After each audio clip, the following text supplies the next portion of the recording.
गोविंद जय जय गोपाल जय जय।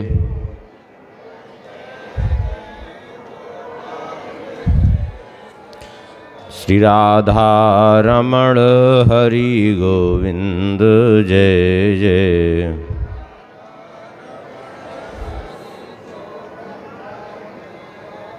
गोविंद जय जय गोपाल जय जय।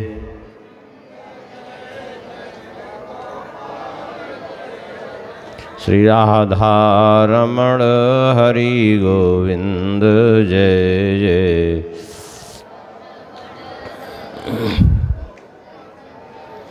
श्री राम जय जय रघुवीर जय जय।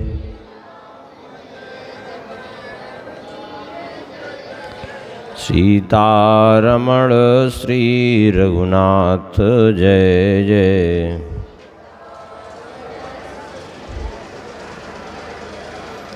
श्री राम जय जय रघुवीर जय जय।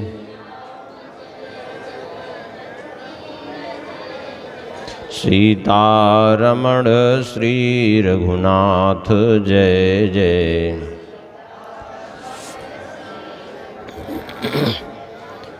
गोविंद जय जय गोपाल जय जय।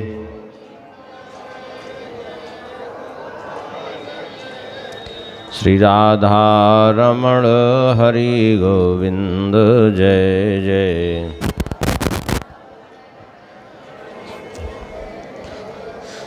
श्री वृंदावन बिहारी लाल की जय। श्री राधा श्याम सुंदर भगवान की जय।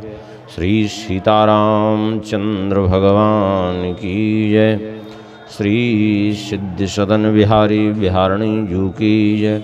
श्री कनक भवन बिहारी बिहारणी जू की जय। श्री हनुमान जी महाराज की जय। तीर्थराज प्रयाग की जय। श्री गंगा मैया की जय। श्री यमुना मैया की जय।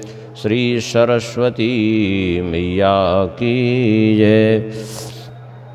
त्रिवेणी संगम की जय। श्री सद्गुरुदेव भगवान की जय। सब संत भगवान की जय। जय जय श्री सीताराम। जय जय श्री राधे श्याम। नमः पार्वती पते हर हर महादेव। हरिशरणम। परम मंगलमय परात्पर अखिलेश्वर अकारण करुणावरुणालय भक्तवांछा कल्पतरु। भगवान की महती कृपा करुणा से हम लोगों को ये सुंदर प्रयाग की भूमि में सौभाग्य प्राप्त हो रहा है भगवान के दिव्य पवित्र चरित्रों का स्मरण करने का। कल के प्रसंग में हम लोग श्रवण कर रहे थे कि गरुण जी को मोह हुआ श्री राम जी को नाग पास में बंधे देख करके, और फिर वहाँ से नारद जी के पास गए। नारद जी ने ब्रह्मा जी के पास भेजा, ब्रह्मा जी ने शिव जी के पास भेजा, शिव जी ने भेज दिया काकभूषुंडी जी के पास।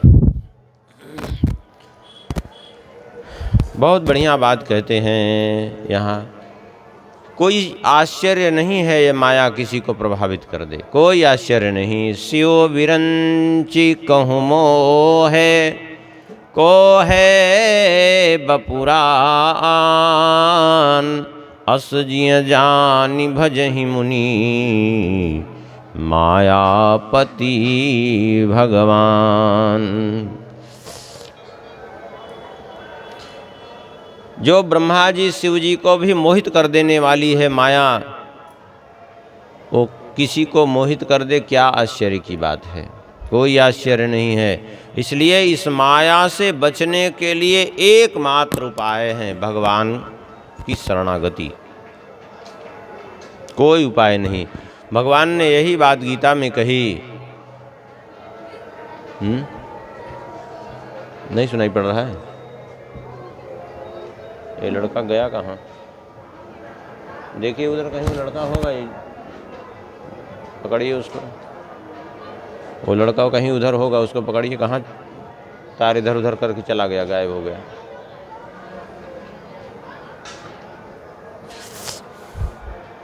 इधर वाला बज रहा है।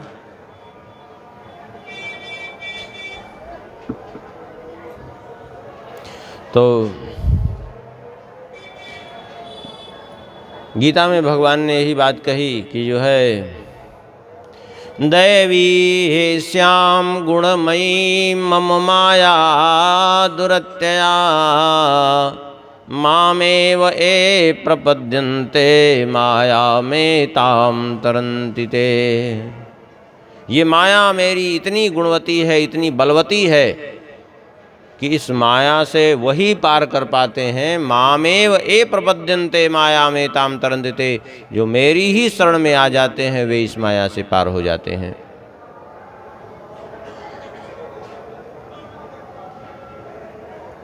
क्या किए कि वो बंद कैसे हो गया? अरे कैसे लौट जाता है? उसको देखो, तार तो नहीं निकल गया।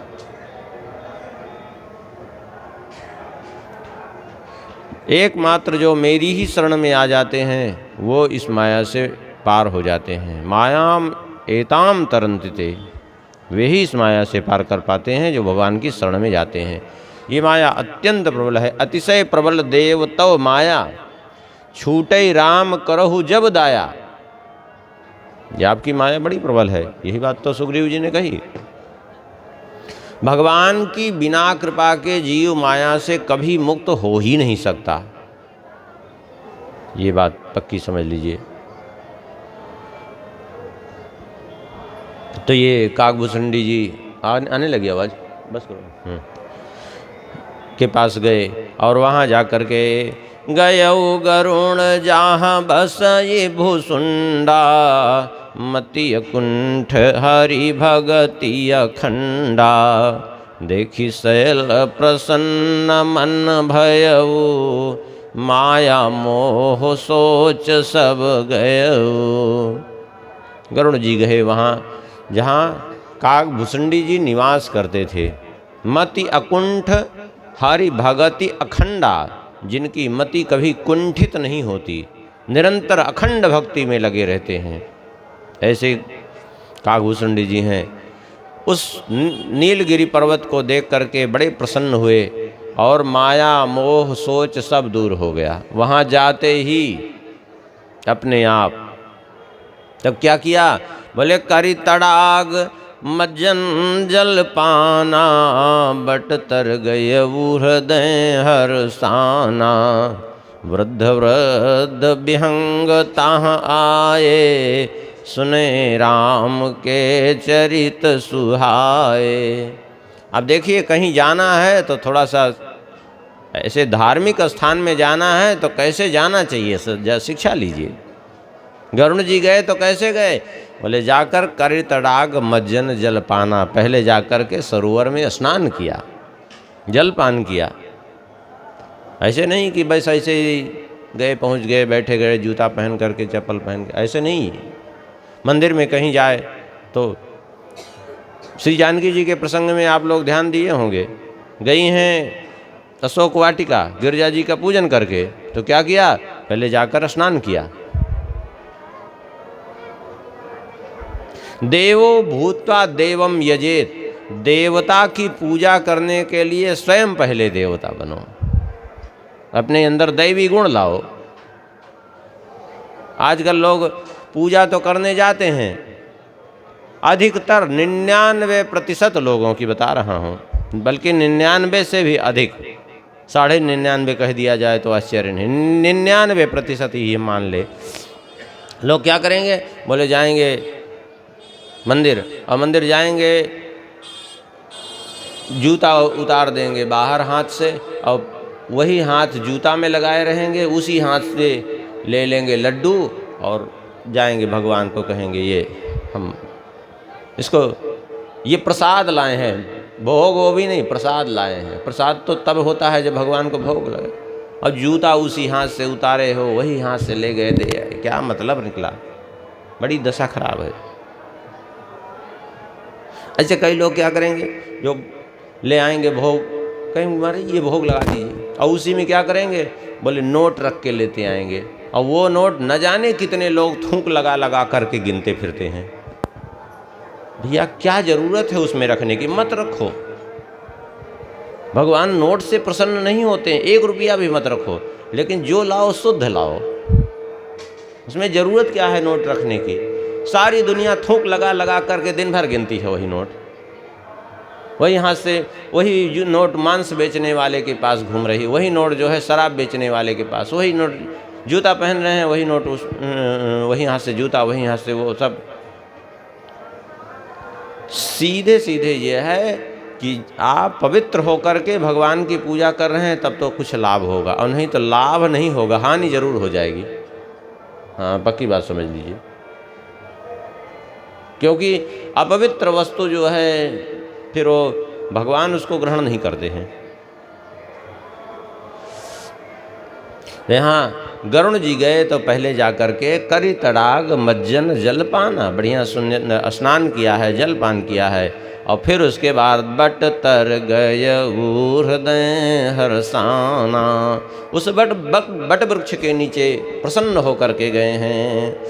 देखा तो वहाँ बड़े बड़े वृद्ध वृद्ध पक्षी आते थे, वृद्ध वृद्ध विहंग तहाँ आए, सुने राम के चरित सुहाए। बड़े वृद्ध वृद्ध पक्षी आए, सब राम जी का चरित्र सुनने के लिए। अच्छा कथा सुनने कब जाना चाहिए ये भी लिखा है गोस्वामी जी ने यहाँ। कब जाना चाहिए? बोले एक बार जो है सरकार हमसे पूछ पड़े, बोले कथा चल रही है, हम कहे हाँ चल तो रही सरकार। बोले कथा सुनने कब जाना चाहिए? तो हम सोचे क्या उत्तर दें, कुछ समझ में नहीं आया। हम कहे जब कथा हो तो जाना चाहिए, जहाँ भी कथा हो कथा सुनने तो जाना चाहिए। बोले नहीं नहीं, कथा सुनने जाना कब चाहिए? हम कहे सरकार जब कथा जब होगी तभी तो जाएंगे, कथा किस। तो बोले नहीं, कथा सुनने कब जाना चाहिए? देखिए मानस में गोस्वामी जी ने लिखा है। हम कहा कहाँ? तो बोले कथा आरंभ करई सोई चाहा, ते ही समय गयो खगना। बोले कथा आरंभ करई सोई चाहा, कथा आरंभ हुई नहीं थी, कथा आरंभ करना चाहते थे, कथा आरंभ हो नहीं पाई थी। कथा आरंभ करई सोई चाहा, कथा आरंभ करने से पहले ही कथा में उपस्थित हो गए। ते ही समय गए खगना। ऐसा नहीं कि आधी कथा निकल जाए फिर आराम से जाए फिर ऐसा नहीं, कथा आरंभ होने से पहले ही पहुंच गए। ते ही समय गए खगनाहा। और आवत देखी सकल खग राजा, हर से बायस सहित समाजा। अब ये पक्षीराज हैं, इनको आते हुए देखकर सभी पक्षी बड़े प्रसन्न हुए, सबने आदर किया। और अति आदर खगपति कहाँ कीना कर कीन्हा, स्वागत पूछी सुहासुंदीना। आदर किया गरुण जी का, और आदर करके जो है बढ़िया आसन प्रदान किया इनको बैठने के लिए। करी पूजा समेत अनुरागा, मधुर बचन तब बोले कागा। बड़े आदर पूर्वक इनका श्री गरुण जी का जो है काकभूषुंडी जी ने स्वागत सत्कार किया। यहाँ ये भी शिक्षा देखिए, गरुण जी भगवान के वाहन हैं, आदर के तो पात्र हैं ही, वैसे भी पक्षियों के राजा हैं, आदर के पात्र तो हैं ही है। अब यदि कथा में बीच में पहुँचते तो क्या होता, जरा विचार करिए। कथा में बीच में पहुँचने से सबको व्यवधान हो जाता। क्यों? अच्छा लोग प्रायः करते हैं यही, जो अपने को विशिष्ट मानते हैं वो क्या करेंगे, बीच में ही कथा में जाएंगे और बीच में ही चलेंगे। अब उसके कारण सारे श्रोता अव्यवस्थित हो जाते हैं। सारे श्रोता अव्यवस्थित हो जाते हैं, व्यवधान होता है। इसलिए कथा में जाना है तो पहले ही जाए, कि बीच में ये जो कथा में व्यवधान होता है ये ना हो, तात्पर्य ये है। अथवा बीच में जाए तो चुपचाप पीछे कहीं बैठ जाए कि हमारे कारण व्यवधान न होने पावे कथा में, सीधी बात है।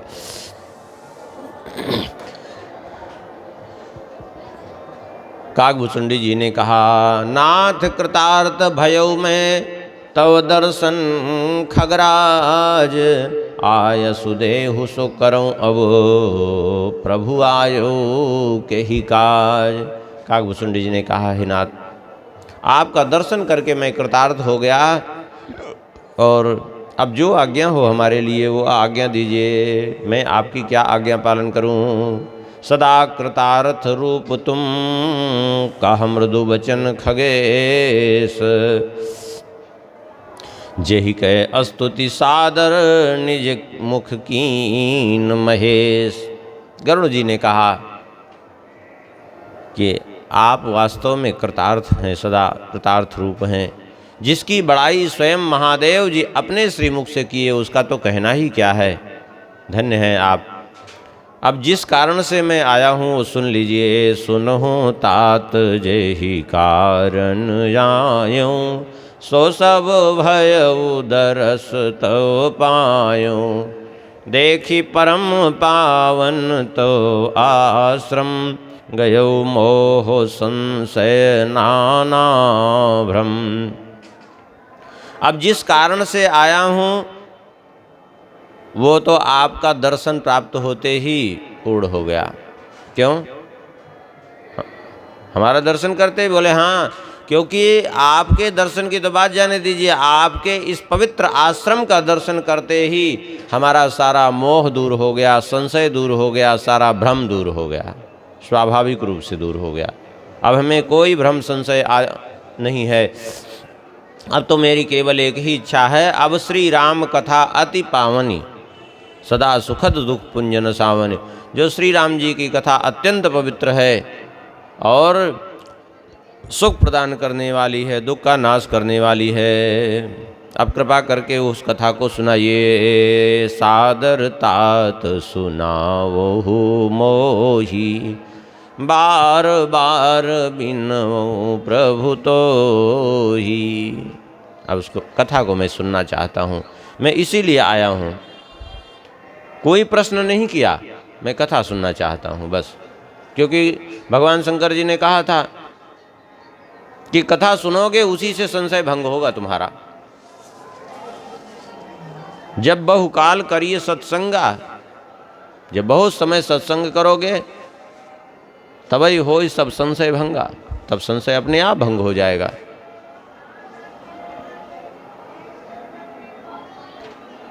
यदि श्रद्धा पूर्वक कथा सुनी जाए तो संशय भंग हो जाएगा, लेकिन श्रद्धा न हो तो प्रश्न का उत्तर देने पर भी संशय नहीं भंग होगा। कुतर्क यदि भरा रहेगा तो सीधी सीधी बात है। गरुड़ जी के सुंदर वचन को सुन करके बड़े प्रसन्न हुए श्री काकभूषुंडी जी। भयउ तासु मन परम उछाह, लाग कहे रघुपति गुण गाहा। प्रथम ही अति अनुराग भवानी, रामचरित सर कहे सी बखानी। पुनि नारद कर मोह अपारा, कहे सी बहुरी रावण अवतारा। प्रथम ही अति अनुराग भवानी, पहले अनुराग पूर्वक क्या किया? बोले रामचरित सर कहेसी बखानी, श्री रामचरित्र रूपी सरोवर का वर्णन किया।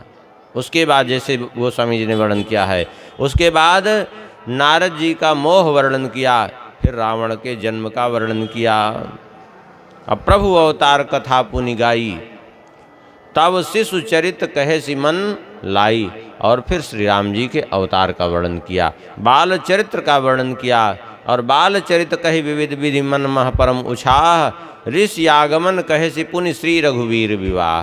बाल चरित्र वर्णन करके बड़े उत्साह पूर्वक विश्वामित्र जी के आगमन की बात, ताड़का सुबाहु आदि के वध की बात, ऋषि के यज्ञ की पूर्णता की बात, और फिर श्री रघुवीर विवाह, श्री राम जी के विवाह की कथा सुनाई। और फिर बहुरी राम अभिषेक प्रसंगा, पुनि नृप वचन राज रस भंगा, पूर्वासिन कर विरह बहु विषादा, कह श्री राम लक्ष्मण संवादा। इसके बाद श्री राम जी का राज्याभिषेक, फिर महाराज दशरथ जी के वचन के द्वारा राज्याभिषेक का भंग होना, और फिर पूर्ववासियों के विरह की दशा, श्री राम लक्ष्मण जी का संवाद, और विपिन गमन केवट अनुरागा, वन गमन और केवट का अनुराग, और सुरसर उतर निवास प्रयागा। एक तरह से पूरी विषय सूची का वर्णन किया है यहाँ। और गंगा जी पार करके प्रयाग में निवास, फिर वाल्मीकि प्रभु मिलन बहोरी बखाना, जिम चित्रकूट जिम बसे भगवाना, श्री महर्षि वाल्मीकि जी का मिलन, चित्रकूट में निवास, और फिर सचिवागमन, नगर नृप मरना, भरतागमन प्रेम बहुवरना, सुमंत्र जी का वापस अयोध्या आना, महाराज दशरथ जी का मरण वर्णन किया, फिर भरत जी का आगमन और भरत जी का प्रेम, और फिर करिंद्र क्रिया संग पुरवासी, भरत गए जहाँ प्रभु सुखरासी, और अयोध्यावासियों के साथ महाराज दशरथ जी का संस्कार करने के बाद श्री राम जी के पास वन गमन। और श्री राम जी ने कैसे उनको समझाया, और फिर पादुका लेकर के अयोध्यापुरी आए, और फिर भरत जी की रहनी, भरत रहानी सुरपति सुत करनी, प्रभु अरु अत्रि भेंट पुनिवर्णी।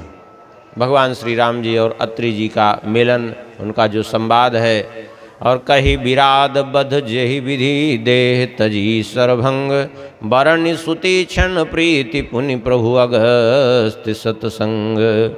विराद का वध और सरभंग जी का देह त्याग, सुतीष्ण की प्रीति और अगस्त जी का सत्संग, पुनि दंडक बन पावन ताई, गीध मयत्री पुनि तेहि गाई, पुनि प्रभु पंचवटी कृतवासा, भंजी सकल मुनिन की त्रासा। फिर श्री राम जी के द्वारा दंडक वन को पावन करना, पवित्र करना, यानी श्राप मुक्त करना, और फिर गीधराज जटायु जी से कैसे भेंट हुई, कैसे मैत्री हुई, और फिर पंचवटी में निवास, और किस प्रकार से शूर्पणखा के का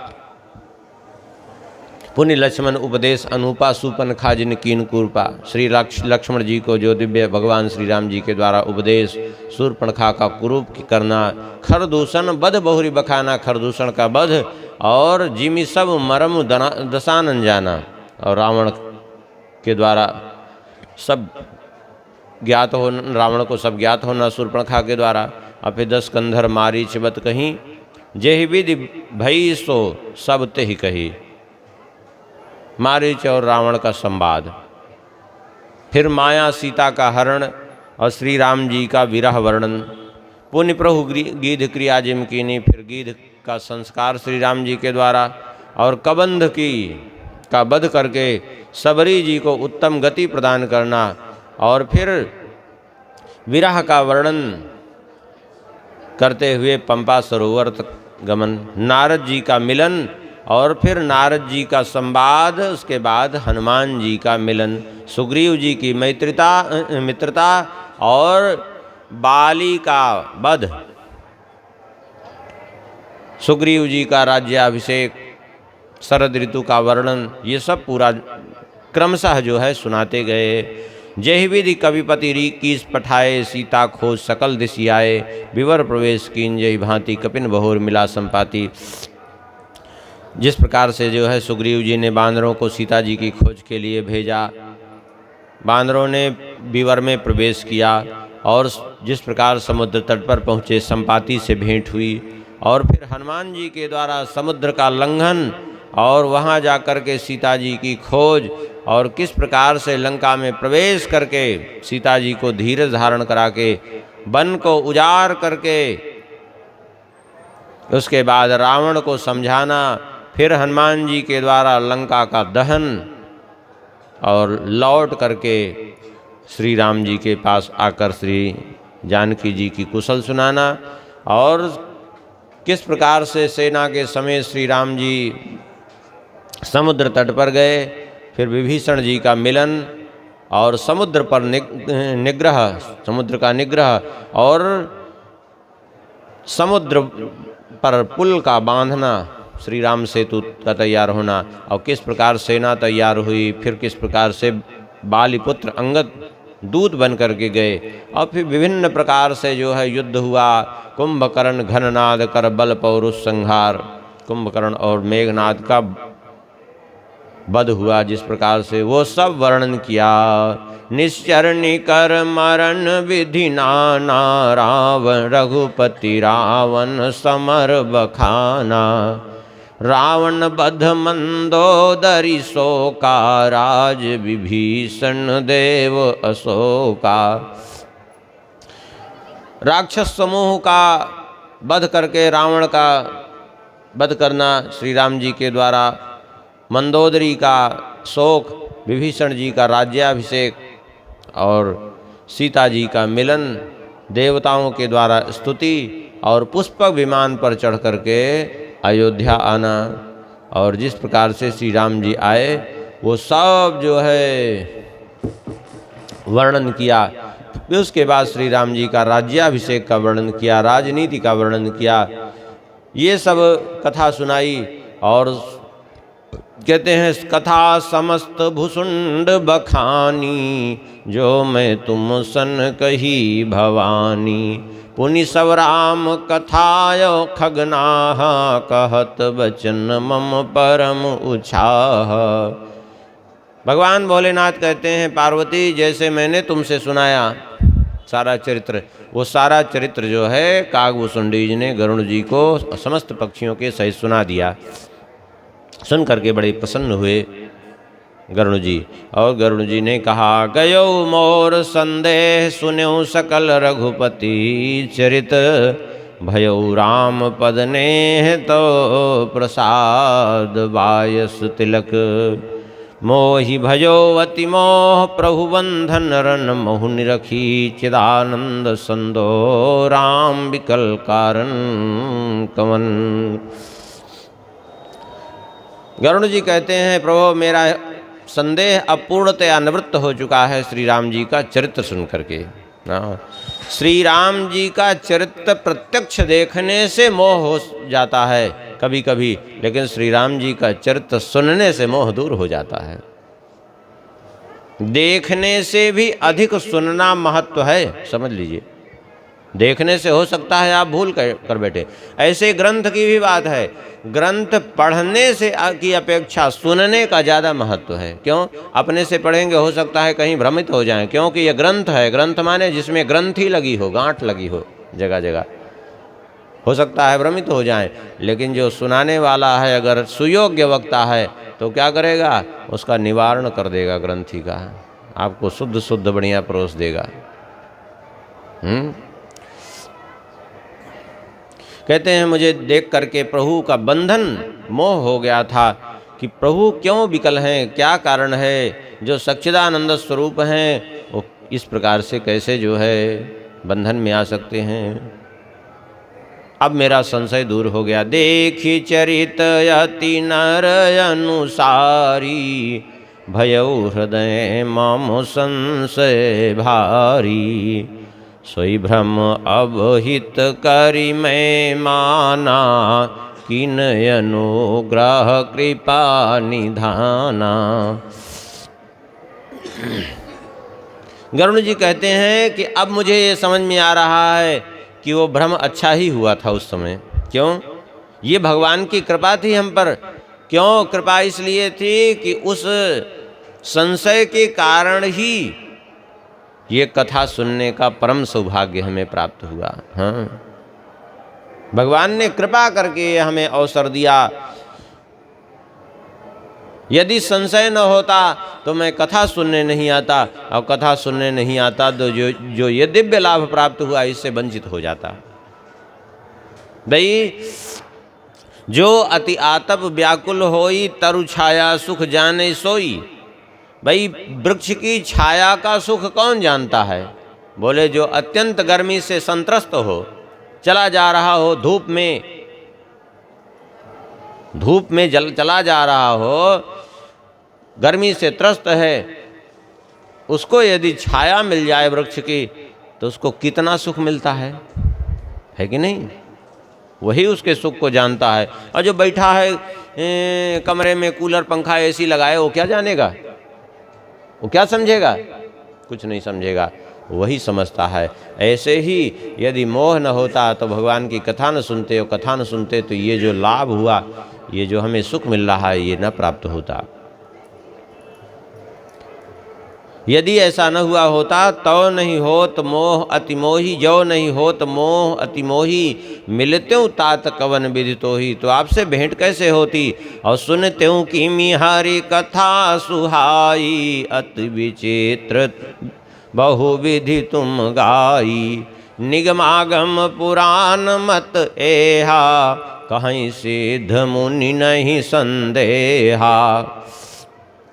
कहते हैं ये विचित्र अत्यंत उत्तम जो भगवान की कथा है, जो आपने अच्छे प्रकार से गाई है, इसका मैं कैसे श्रवण कर पाता? जो शास्त्र और पुराणों का सार तत्व है, शास्त्र पुराणों का यही मत है।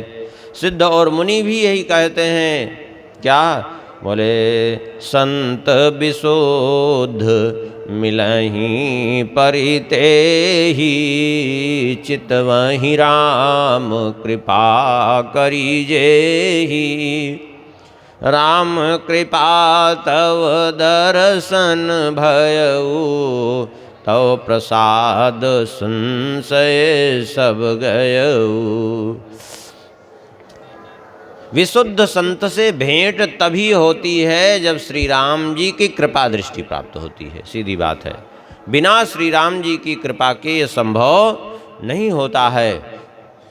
तो राम जी की कृपा हुई तो हमें आपका दर्शन प्राप्त हुआ, और आपकी कृपा से सारा संशय दूर हो गया। तो कभी कभी जो दिखने में जो बुरा दिखाई पड़ता है, वो भी कभी कभी अच्छा ही होता है हमारे जीवन के लिए। कोई ज़रूरी नहीं है कि हमारे जीवन में कोई समस्या आ रही हो तो वो समस्या जो है हमारे लिए दुर्भाग्य बन के आई हो सकता है वो समस्या ही हमें ऊपर की ओर ले जाने वाली हो। एक बात समझने की है, हमेशा बिना संघर्ष के जीवन कोई जीवन नहीं होता। वो जीवन भी कोई जीवन है कि पड़े पड़े जो है सब कुछ मिल गया, कुछ न करना पड़े, और जो है पड़े पड़े खा रहे हैं, बिस्तर तोड़ रहे हैं। क्या मतलब है इसका? जीवन किसी काम का है क्या? संघर्ष होना चाहिए जीवन में। लोग कभी कभी कहते हैं अरे हमारा विरोध करने वाले बहुत। कोई बात नहीं, विरोध करने वाले बहुत हैं, वो अच्छी बात है। क्यों? वो विरोध करते हैं और ऊपर उठाने के लिए। आप पतंग उड़ते देखे हैं ना? अच्छा, पतंग की डोरी कोई खींचना बंद कर दे तो पतंग कहाँ जाएगी? एकदम ढीली छोड़ दीजिए पतंग की डोरी को, वो पतंग अपने आप कुछ देर में वो नीचे गिर जाएगी, वो उड़ेगी नहीं, कदापि नहीं उड़ेगी। तब फिर बोले जो है उस पतंग की डोरी को हल्का हल्का ऐसे खींचते रहिए, और वो हल्का हल्का खींचते रहेंगे, वो ऊपर भागती जाएगी, है कि नहीं? ऐसे ही ये जो टांग खींचने वाले होते हैं ना, ये भी हमको गिराने का प्रयास करते हैं, लेकिन जितना गिराने का प्रयास करते हैं उतने उठते हैं। स्वाभाविक है, इसलिए ये बड़े हितैषी होते हैं। इन पर कुपित नहीं, इन पर प्रसन्न होना चाहिए कि कम से कम कोई तो है हमें उठाने वाला। उठाने वाला वो नहीं होता जो आपकी दिन रात चापलूसी कर रहा है। उठाने वाला तो वो होता है जो आपकी टांग खींच रहा है, दिन रात हर काम में अवरोधक बन रहा है। वो आपका सच्चा मित्र है। आपका वो सच्चा मित्र नहीं है जो आपको बहुत झूठी प्रशंसा करके झूठी चापलूसी कर रहा है, वो सच्चा मित्र नहीं, वास्तव में वो आपका परम शत्रु है। सीधी सीधी बात है अगर कह दें तो। किसी के मुख पर उसकी प्रशंसा करना उसकी हत्या करने के समान है, समझ लीजिए। झूठी प्रशंसा किसी की नहीं करनी चाहिए। आजकल ये बहुत स्थिति खराब होती जा रही है। अच्छा, लोग चाहते ही यही हैं कि हमारी प्रशंसा करें। आजकल तो एक बड़ी बीमारी नई चल रही है, क्या बोले, कथा भी लोग उससे सुनना चाहते हैं जो उनकी प्रशंसा करे पहले कथा में, रोज भांट की तरह। हाँ, चाहते हैं ऐसा कि उनका भी कुछ देर गुणगान गावे।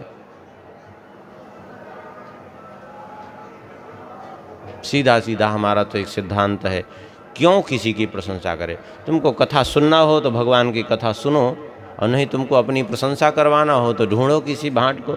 हमें उसकी ज़रूरत नहीं, सीधी बात है, नहीं करेंगे। जिसका गुणगान करने के लिए बैठे हैं केवल उसी का गुणगान करना है, बाकी किसी का नहीं करना है। तो प्रसन्न रहो चाहे नाराज रहो, सीधी बात है। ज़रूरत क्या है? और दुनिया को प्रसन्न करने की ज़रूरत ही क्या है? सुनेगा सुनेगा, नहीं सुनेगा तो कोई बात नहीं, उसके भाग्य की बात है। कहीं तो सुनेगा जाके जहाँ उसको पसंद हो।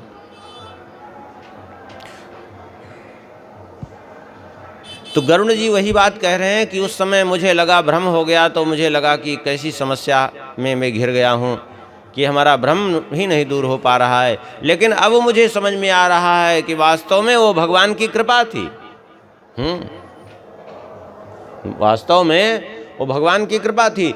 देखिए, भक्त के जीवन की प्रत्येक कठिनाई भगवान की कृपा से ही आती है। जीव उसको समझ नहीं पाता, इसीलिए समस्या में फंसता है।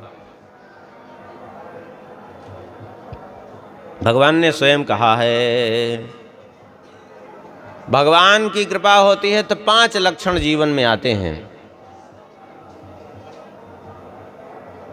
देशत्यागो महाव्याधि विरोधो बंधुविस्सह अर्थहान्यपमानं च ममानुग्रह लक्षणम। देशत्यागो, घर परिवार छुड़ा देना, ये पहला लक्षण, उससे दूर कर देते हैं। क्यों? क्योंकि उस आसक्ति से भगवान उसको मुक्त करते हैं। महाव्याधि, शरीर में ऐसा रोग हो जाएगा कि दूर होने का नाम नहीं। विरोधो बंधुभि, भाई बंधुओं से विरोध होगा, जिसको अपना मानेंगे वही विरोध में आपके खड़ा होगा। और अर्थहान्य, धन की हानि होने लगती है, लाभ नहीं होता। और अपमानम च, अपमान होने लगे। ये 5 लक्षण जो है भगवान की कृपा के होते हैं। अच्छा देखिए, उदाहरण के तौर पे प्रहलाद जी के जीवन में यदि इतना विरोध न होता, इतना उनके सामने समस्या न होती, तो इतनी जल्दी क्या भगवान की प्राप्ति हो पाती? क्या ध्रुव जी के जीवन में इतनी विपरीतता नहीं आती तो क्या भगवान की प्राप्ति हो पाती? क्या नहीं हो पाती। फिर बोले प्रहलाद जी के जीवन में हो सकता है कि प्रहलाद जी आगे फिर कुछ साधन भजन करते रहते, कुछ धीरे धीरे करके न जाने कितने समय में भगवान को प्राप्त कर पाते, भगवान का दर्शन प्राप्त कर पाते। लेकिन उन राक्षसों ने इतना नाक में दम कर दिया कि भगवान को आना पड़ा। उन राक्षसों ने, दैत्यों ने इतना नाक में दम कर दिया, एकदम उनके प्राण लेने के लिए सदा उद्यत रहते थे कि भगवान अंत में आ ही गए। तब बताइए, ये भगवान से मिलने में उन्होंने सहयोग किया कि भगवान से मिलने में दूरी बनाई? बताओ, सहयोग किया। इसलिए घबराना नहीं चाहिए।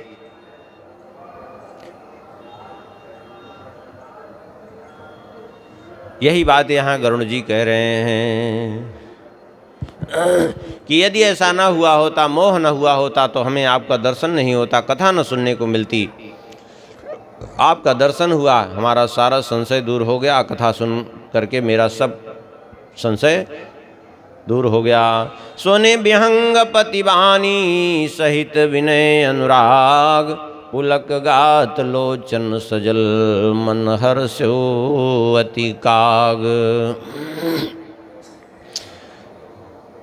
बड़े विनय पूर्वक गरुण जी का वचन सुनकर के कागभूषुंडी जी का शरीर पुलकित हो गया, नेत्रों में जल भराया और बड़े हर्षपूर्वक कहे, श्रोता सुमति सुशील सुचि कथा रसिक हरिदास, पायु उमा अति गोप्यमपि सज्जन करहीं प्रकाश। भगवान शंकर जी कहते हैं, हे पार्वती जी, यदि उत्तम श्रोता मिल जाए तो उत्तम श्रोता के सामने वक्ता गोपनीय से गोपनीय रहस्य का भी उद्घाटन कर देता है, लेकिन हो ही उत्तम श्रोता। कथा उमा पाई उमा अति गोप्यमपि सज्जन करहि प्रकाश। यदि उसकी सच्ची कथा में प्रीति है तो भगवान के संपूर्ण रहस्यों को उद्घाटित कर देगा।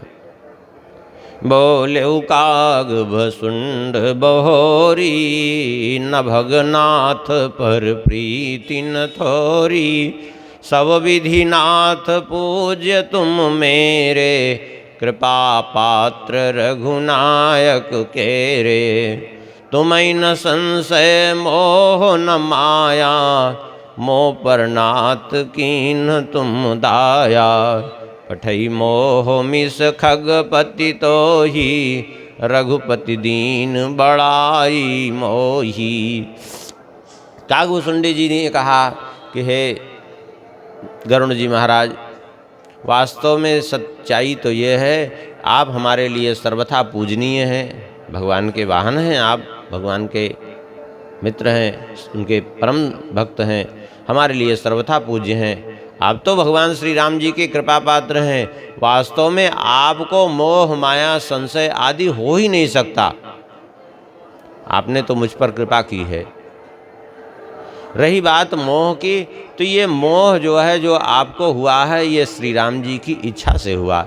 श्री राम जी ने इसी बहाने मोह का बहाना लेकर के आपको मेरे पास भेज दिया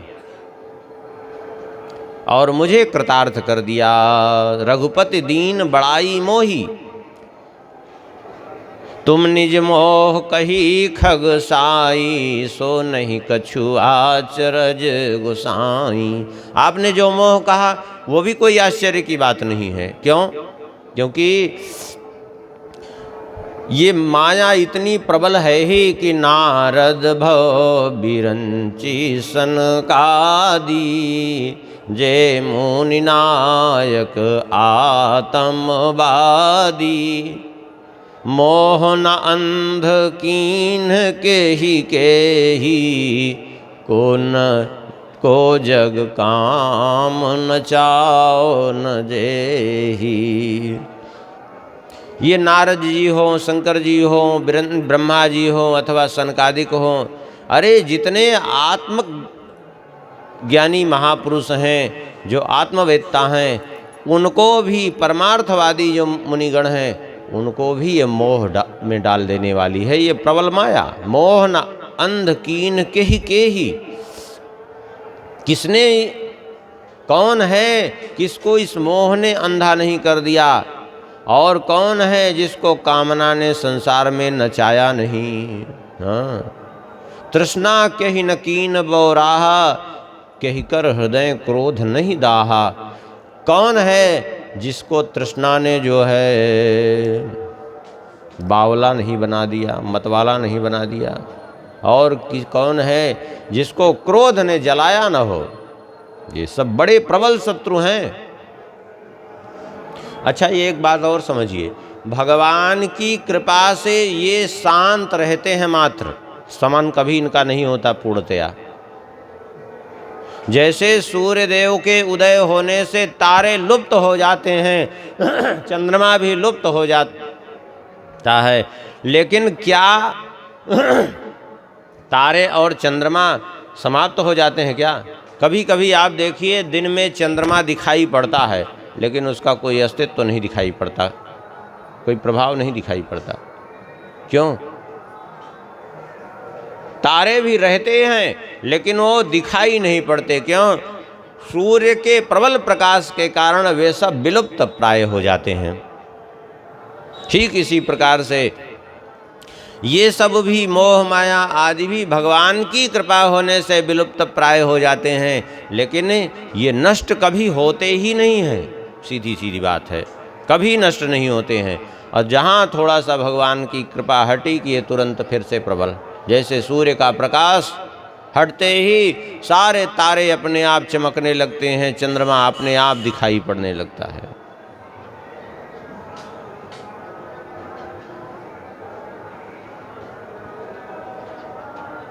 ऐसे ही समझ लेना चाहिए, ये मोह भी भगवान की कृपा से। अच्छा, अपने बल से किसी को एक को यदि दमन करने की चेष्टा करेंगे तो दूसरा जो है आपके सामने उठ खड़ा हो जाएगा। मान लीजिए आप अपने बल से काम का दमन किए तो क्रोध आपके ऊपर चढ़ बैठेगा। क्रोध का दमन करने की चेष्टा करेंगे, लोभ आपके ऊपर हावी हो जाएगा। अब बहुत से ऐसे प्रमाण भी मिलेंगे। परशुराम जी को देखिए, हैं भगवान के अंश ही, लेकिन अपने बल से इन्होंने काम का दमन किया, लेकिन परिणाम क्या हुआ? बोले क्रोध चढ़ बैठा। बाल ब्रह्मचारी लेकिन अति को ही, हाँ, लेकिन अत्यंत क्रोध भरा हुआ है। बाल ब्रह्मचारी अति कोई, विश्व विदित क्षत्रिय कुलद्रोही। अब लो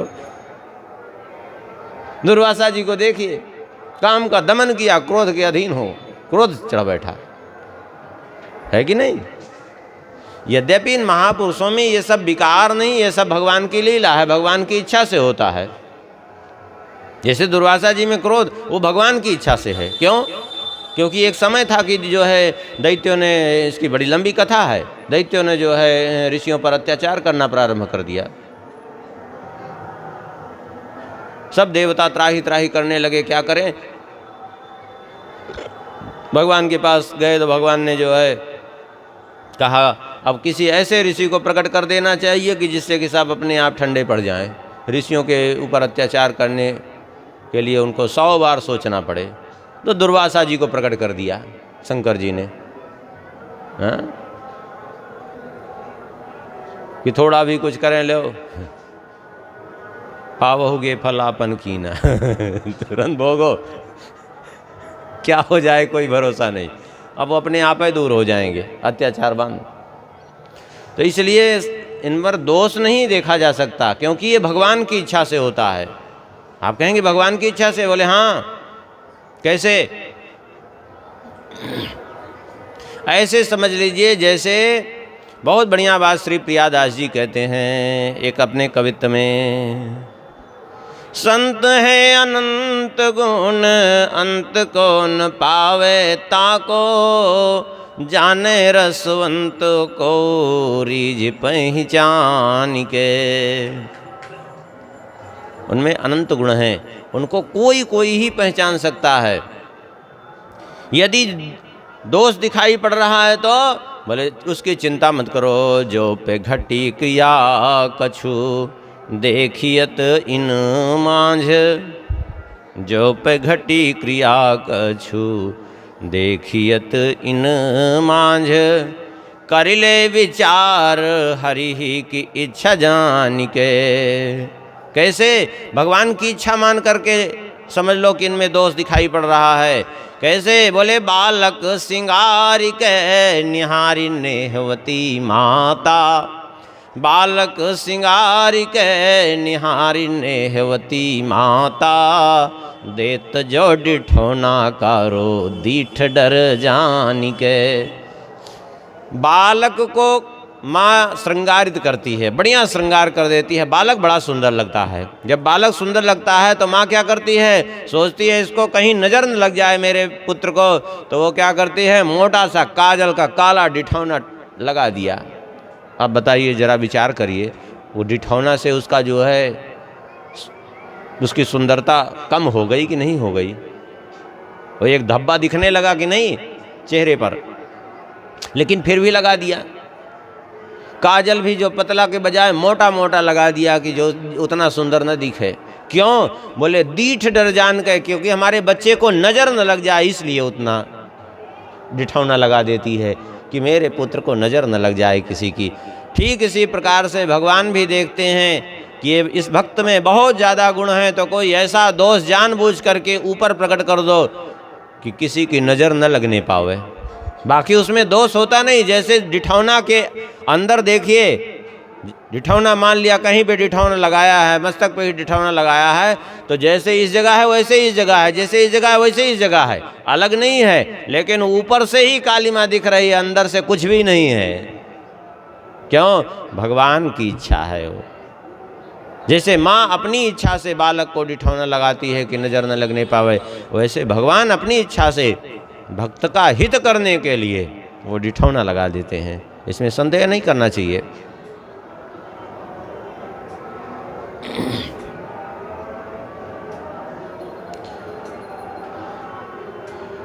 काकभूषुंडी जी कहते हैं, ज्ञानी तापस सूर कवि कोविद गुण आगार, कही कह लोभ विडम्बना कीन नई संसार, श्रीमद वक्र न कीन कही प्रभुता, बधिर न काहि मृगलोचन के नयन सर, को असलाग न जाहि। ज्ञानी हो, तपस्वी हो, वीर हो, कवि हो, विद्वान हो, अथवा गुणों का भंडार हो, कौन है ये लोभ ने जिसको नहीं ग्रस लिया। अभिमान ने किसको टेढ़ा नहीं बना दिया, और ये प्रभुता ने किसको बहरा नहीं बना दिया। कुछ करो मत उसमें। प्रभुता ने किसको बहरा नहीं बना दिया। बंद हो गया, देखो बंद कर दिया क्या? अच्छा, प्रभुता ने किसको बहरा नहीं बना दिया। देख लीजिए, जब कोई पद प्रतिष्ठा मिल जाती है ना, तो आदमी बहरे हो जाता है, जनता परेशान रहती है, और नेताओं को देखिए पद प्रतिष्ठा के चक्कर में वो जो है वो बहरे हो जाते हैं, कभी जनता की सुनते ही नहीं हैं। क्यों? प्रभुता बधिर न काहि, प्रभुता ने किसको बहरा नहीं बनाया। सच्चाई यही है। मृगलोचन के नयन सर को असलाग न जाहे, ऐसे मृगनयनी स्त्री के नेत्र बाण किसको नहीं लग जाते हैं। बड़ी विचित्र ये माया है। अगुण कृत सन्य पात के ही को न मान मद तजे निवेही। अब ठीक है। जौअन ज्वर के ही नहीं बल कावा, ममता के ही कर जस न नसावा। कहते हैं गुणों से किया हुआ सन्निपात आखिर किसको नहीं ग्रस लेता है। ऐसा कौन है जिसको मान और मद ने अछूता छोड़ा हो। बहुत कठिन है ये सब। और यौवन रूपी ज्वर ने किसको अब आपे से बाहर नहीं कर दिया। और कौन है जिसको ममता के ही कर जस न नसावा, इस ममत्व ने किसका यश नहीं धूमिल कर दिया, नष्ट कर दिया। मच्छर का ही कलंक न लावा, ये मत्सर दोष ने किसको कलंकित नहीं किया। मत्सर दोष माने दूसरे की उन्नति देख करके डाह करना। परोत्कर्षण असहनम मत्सरः, दूसरे का उत्कर्ष सहन ना होना, इसी का नाम है मत्सर। तो ये मत्सर जो है, मच्छर का ही कलंक न लावा, काहि न शोक समीर डुलावा। और शोक रूपी वायु ने किसको जो है नहीं हिला दिया ना। शोक अच्छे अच्छे को तोड़ देता है। बड़ी बड़ी बात करते रहें, लेकिन जो है जब उसके सामने वही समस्या आ जाती है तो फिर वो सारी जो है एकड़ी एक क्षण में बाहर हो जाती है। भगवान की कृपा हो तभी जीव जो है हर परिस्थिति में अशोक बना रह सकता है, नहीं तो नहीं। भगवान की कृपा के बिना संभव नहीं है। चिंता सांपिनी को नहीं खाया, को जग जाहि न व्यापी माया। ये चिंता रूपी सर्पिणी ने किसका भक्षण नहीं किया? ये चिंता सबको खा जाती है। चिंता है बड़ी चिता से भी नर को निर्जीव बनाती है, मुर्दे को चिता जलाती है, जिंदा चिंता जीते को खाती है। हाँ, एक बार चिंता और चिता दोनों में बातचीत होने लगी। चिंता ने कहा मैं तुमसे बड़ी हूँ। बोले कैसे? बोले तुम मुर्दे को जलाती हो और मैं जिंदे को जला के खाक कर देती हूँ। ये चिंता बहुत खराब होती है। ये चिंता इतनी खराब होती है कि यदि आदमी खूब बढ़िया बढ़िया खाए रोज पौष्टिक चीज़ें, लेकिन फिर भी चिंता के कारण वो लगेगा नहीं शरीर में। एक बार एक राजा था, उसने एक विद्वान पंडित जी थे, उनको बुलाया। पंडित जी गए, भाई राजा आज्ञा है तो जाना पड़ा। गए, क्या बात है? बोले पंडित जी एक काम करिए हमारे लिए, आप जितना धन चाहिए आपको हम सब देंगे, लेकिन हमारे चरित्र से युक्त एक ग्रंथ लिखिए आप। और वो ग्रंथ इतना बड़ा हो कि महाभारत का 5 गुना होना चाहिए। पंडित जी ने बहुत समझाया कि भाई महाभारत का 5 गुना कैसे होगा, महाभारत बहुत बड़ा ग्रंथ है, उतना चरित्र हो नहीं सकता। लेकिन वो माना नहीं, बोले नहीं लिखो तो लिखो। अब वो पीछे पड़ गया। एक बैलगाड़ी कागज भर करके भेज दिया, खूब काजू बादाम और मेवा भेज दिया घर पे, और कुछ मुद्राएं भेज दी, सब कुछ भेज दिया। बोले अब आपको कहीं जाने की ज़रूरत नहीं, आप तो घर में बैठ के दिन भर लिखो। अब क्या लिखें? पंडित जी परेशान, इस दुष्ट राजा के संबंध में क्या लिखें? कौन सी ऐसी विशेषता है जो लिखें? अब पंडिताइन परेशान की जो है तो चिंतित हैं। अब वो खूब रोज़ उनको बढ़िया बादाम का हलवा खिलावें, और जो है बादाम भिगो भिगो के खिलावें, बढ़िया दूध पिलावें, सब उनको पौष्टिक चीज़ें उनको दें। लेकिन पंडित जी कुछ ही दिन में एकदम सूख गए, हड्डी हड्डी सब दिखाई देने लगी उनकी। क्यों? चिंता के कारण वो सब जो है फेल हो गया, कुछ नहीं लग रहा था शरीर में। क्यों? चिंता खाए जा रही थी कि आखिर लिखूं क्या, और नहीं लिखूंगा तो ये राजा जो है पीछे पड़ा हुआ है, दुष्ट राजा है, न जाने क्या करेगा। पंडिताइन ने देखा कि ये तो सब फेल हो गया, अब तो किसी तरह कुछ समझ में ही नहीं आ रहा है। तब पंडिताइन सीधा जो है पंडित जी को बताया ही नहीं, सीधा पहुंची राजा के पास। राजा रानी दोनों बैठे थे, अंतःपुर में पहुंची। अब पंडिताइन थी, स्वाभाविक रूप से उनको आने दिया। राजा के पास पहुंची, बोले मैं आपके पास एक जिज्ञासा लेकर के आई हूँ, उसका समाधान कर दीजिए। बोले क्या समाधान करना है?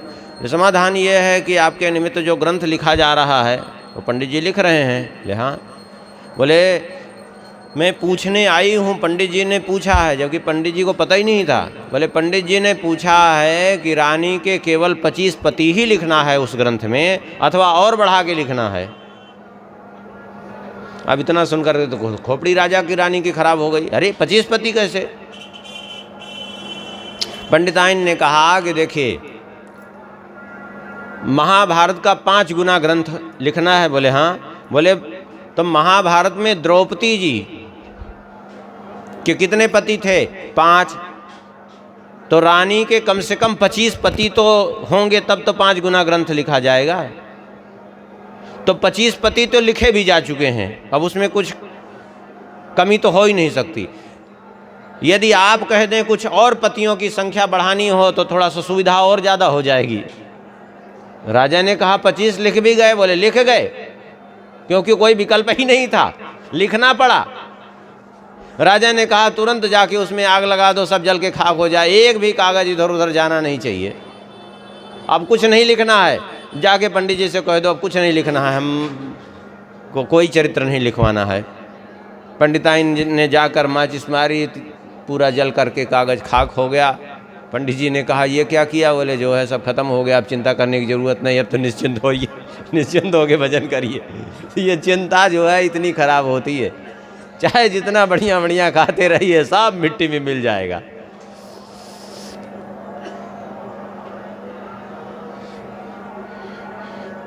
तो यही बात करें, चिंता सांपिनी को नहीं खाया को जग जाही न व्यापी माया। संसार में कौन है जिसको माया ने नहीं व्याप्त कर लिया।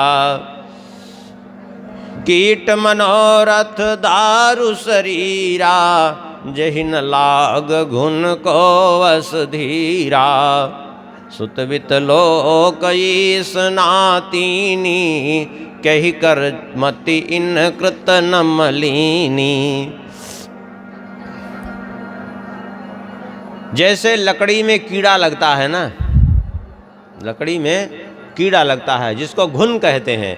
ये घुन क्या करता है, बोले लकड़ी को ही पूरा खत्म कर देता है, अंदर अंदर से वो घुन लकड़ी को खा जाता है। ठीक इसी प्रकार से ये मनोरथ, ये मन की जो इच्छाएं हैं, ये मन की इच्छा रूपी कीड़ा जो है ये शरीर में जब लग जाता है ना, तो ये अंदर अंदर से सारे शरीर को खोखला बना देता है, खत्म कर देता है। कीट मनोरथ दारु शरीरा जहि न लाग घुन को अस धीरा। ऐसा कौन है जिसको ये नहीं लगा। इसलिए कभी मन में सोचना ही नहीं चाहिए कि हमको ये करना है, क्योंकि सोचे कि घुन लगा। हाँ, सोचे कि घुन लगा। घुन लगता कहाँ है, जहाँ ज़्यादा मिठास होती है वहीं घुन लगता है। जितनी मीठी लकड़ी उतना जल्दी घुन। नीम की लकड़ी को देखिए, जल्दी घुन नहीं लगता, लगता है इसी में ज़्यादा, मीठी लकड़ियों में।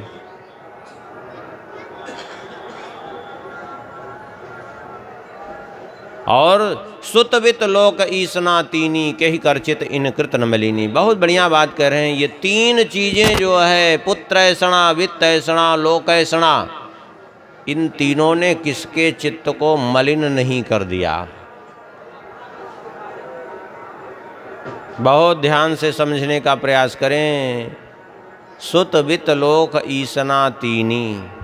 बहुत लोग ये सोच बैठते हैं कि हम तो घर द्वार छोड़ करके चले आए, अब हम घर द्वार छोड़ करके बाबा जी बन गए, तब पुत्रैषणा नष्ट हो गई। इसी बहाने कभी वो धोखा खा जाते हैं, बंध जाते हैं। इसीलिए बहुत आवश्यक है भगवान की कृपा और शास्त्राध्ययन। नष्ट नहीं हुई, उसका स्वरूप मात्र बदल गया। कैसे, बोले घर में थे तो पुत्रैषणा थी, घर में थे तो पुत्रैषणा थी। यहाँ आकर के वो पुत्रैषणा ने शिष्यैषणा का स्वरूप धारण कर लिया।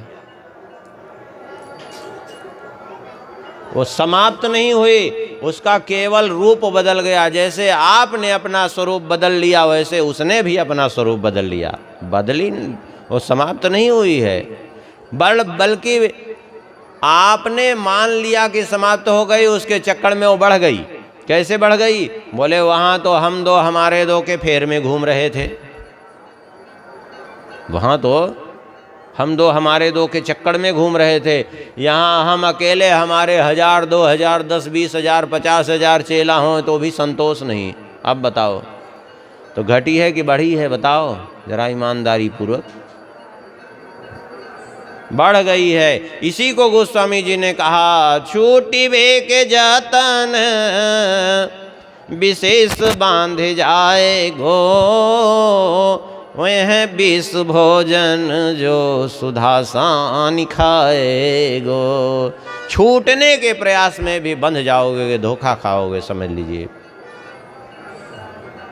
स्वरूप उसका बदल गया है, लेकिन वो पुत्रैषणा नहीं समाप्त हुई है, बल्कि बढ़ गई है। इसको विवेक दृष्टि से समझना पड़ेगा, देखना पड़ेगा। आप कहेंगे वित्तैषणा, बोले वित्तैषणा भी बढ़ गई है। कैसे बढ़ गई, मान लीजिए आप थे घर पे, कहीं नौकरी करते थे, ठीक है, नौकरी करते थे, मान लीजिए आपको महीने में 50,000 रुपया वेतन मिलता था, तो आप क्या सोचते थे कि चलो इस बार बढ़ जाता, 55,000 हो जाता तो अच्छा था, इतने सोचते थे ना, या 60,000 हो जाता तो अच्छा था। लेकिन यहाँ तो चाहे जितना मिल रहा है संतोष ही नहीं हो रहा है। तो बताइए बढ़ी है कि घटी है? घटी नहीं है वो वासना, बल्कि बढ़ी है, समाप्त नहीं हुई है वो। बल्कि प्रबल रूप धारण कर लिया है, केवल बदल गई है बस। अब बहाना ले लेकर के आपको बांध देती है कि हम तो सेवा के लिए ले रहे हैं, हम इसके लिए ले रहे हैं, उसके लिए ये बेमतलब की बात है। उस दिन आप लोगों को ध्यान हो, एक बात बोले थे, महाभारत में स्पष्ट है, धर्मार्थम यस्य वित्तेह वरम तस्य निरीहता। 2 बार ये श्लोक आया है महाभारत में। वन पर्व में सौनक जी कहते हैं युधिष्ठिर जी से, धर्मार्थम यस्य वित्तेह वरम तस्य निरीहता प्रक्षालनाधिपंकस्य दूराधस्पर्शनम वरम। धर्म के लिए भी यदि धन इकट्ठा करने की इच्छा है तो उससे अच्छा है उस इच्छा से ही मुक्त हो जाओ। क्यों? क्योंकि कीचड़ में पांव डाल करके फिर कीचड़ को धुलने की अपेक्षा है कीचड़ में पांव ही मत डालो। पहले कीचड़ में पांव डालो, उसके बाद जाओ उसको धुलने के लिए, क्या फायदा? इससे अच्छा कीचड़ में पांव मत डालो, ऐसे ही साफ रहेगा। तो धन इकट्ठा करो, फिर धन के द्वारा धर्म संपादन करने की चेष्टा करो, इससे अच्छा धन ही मत इकट्ठा करो। भगवान का भजन करो जिसमें कोई धन लगने की आवश्यकता ही नहीं है। तो ये पुत्रैषणा वित्तैषणा। अच्छा, पुत्रैषणा वित्तैषणा से भी ज़्यादा खतरनाक लोकैषणा है, ये और ज़्यादा प्रबल। कैसे लोकैषणा? बोले लोकैषणा ऐसे कि लोक में हमको सब जाने, अच्छा समझें, जहाँ चलें जय जयकार होती चले, आगे पीछे हजारों लोग चले, ये खाए जा रही है लोगों को।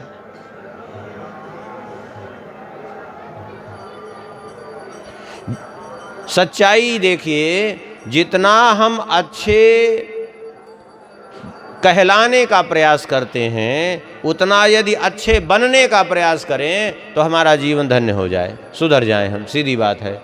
लेकिन अच्छे बनने का प्रयास नहीं करते, अच्छे कहलाने का प्रयास करते हैं। हम अच्छे बन जाएं ये प्रयास नहीं करते, दुनिया हमको अच्छा कहे ये प्रयास करते हैं, और यही सारी समस्या खड़ी है कि नहीं है? बताइए भैया, जितना हम अच्छे सोच रहे हैं कि अच्छा कहें, अच्छा ये करें, अरे उतना हम अच्छे बनने का प्रयास करें तो समस्या ही दूर हो जाए, कोई समस्या ही न रहे। तो ये पुत्रैषणा वित्तैषणा लोकैषणा, यही बात यहाँ श्री काकभूषुंडी जी कहते हैं, सुत वित्त लोक ईषणा तीनी, कही कर चित इन कृत न मलिनी। ये जो वर्णन किया गया ये क्या है? बोले यह सब माया कर परिवारा, प्रबल अमित को वर्ण पारा। शिव चतुरानन जाहि डेराही, अपर जीव के ही लेखे माही। ये माया का परिवार है जो अत्यंत प्रबल है, इसका वर्णन भी नहीं किया जा सकता।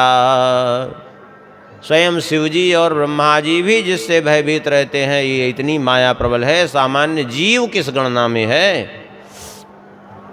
व्यापी रहो संसार महु माया कटक प्रचंड, सेनापति कामादि भट दंभ कपट पाखंड।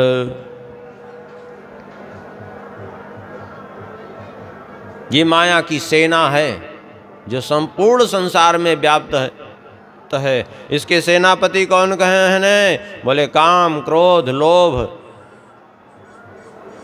ये इसके सेनापति हैं।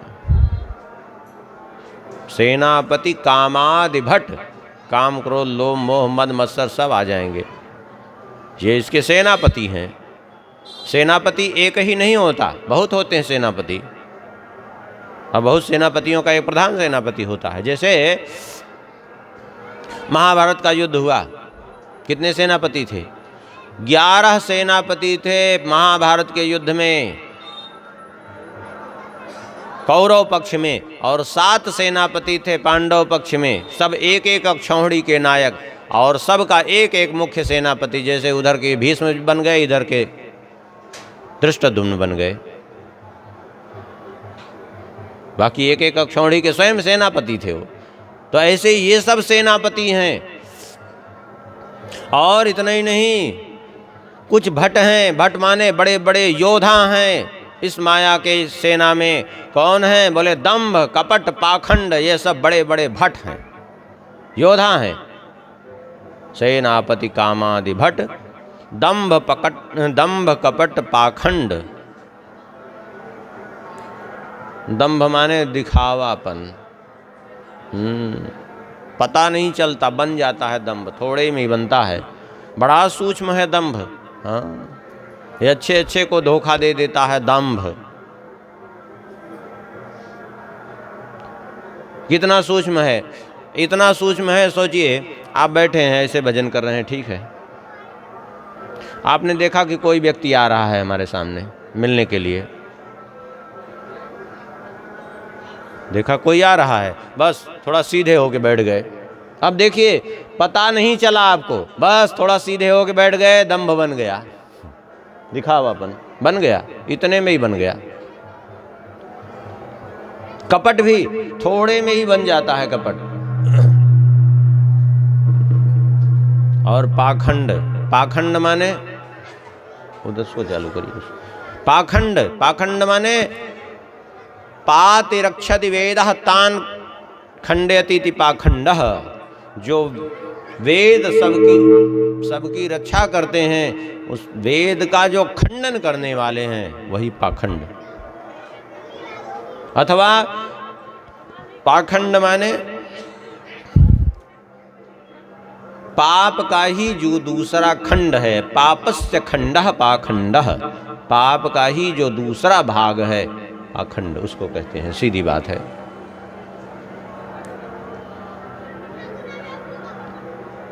तब इससे मुक्त कैसे हो? बोले ये माया है तो बड़ी प्रबल, इसकी सेना भी प्रबल है, लेकिन एक बात है, सो दासी रघुवीर के समुझे मिथ्या सोपी, छूटन राम कृपा बिनु नाथ कहूँ पदरोपी। एक काम करो, जैक्सन जरा,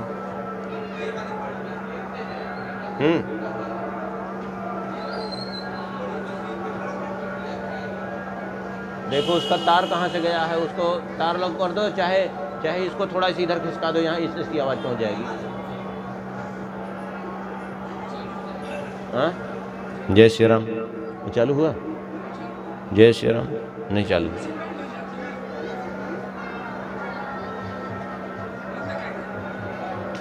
उसका कनेक्शन कहाँ से है? तो इसको ऐसे थोड़ा खिसका दो तो इसकी आवाज़ उधर पहुँच जाएगी।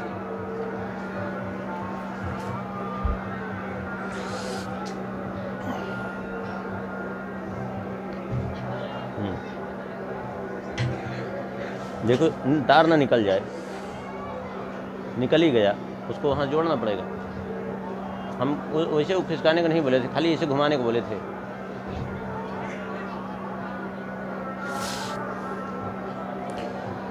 वो माया जो है, सो दासी रघुवीर के समुझे मिथ्या सोपी, वो भगवान की दासी है। हाँ, अच्छा मान लीजिए दासी है भगवान की, अच्छा अब भगवान का कोई आश्रय ले ले।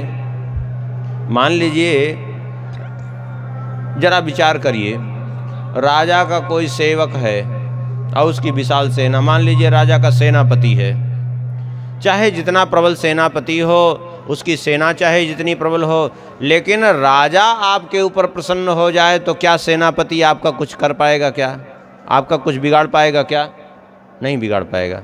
अभी से सुनाई पड़ रहा है, कुछ नहीं हो बिगाड़ पाएगा, क्योंकि वो राजा की आपके ऊपर कृपा बनी हुई है। ठीक इसी प्रकार से श्री राम जी का यदि आश्रय ले लीजिए तो स्वाभाविक रूप से जो है